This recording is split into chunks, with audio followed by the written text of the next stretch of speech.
Good morning guys. Magluluto tayo ngayon guys ng umaga ng miso na isda. Ito yung isda natin guys. Maya maya.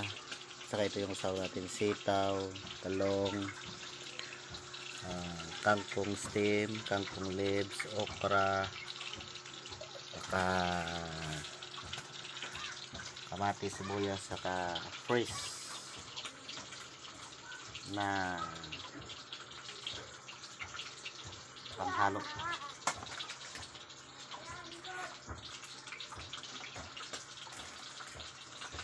Fresh na miso.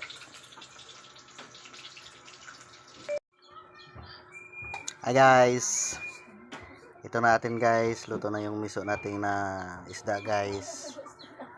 Okay guys, kain muna ako guys. Yan na guys yung ating miso. Finish cook.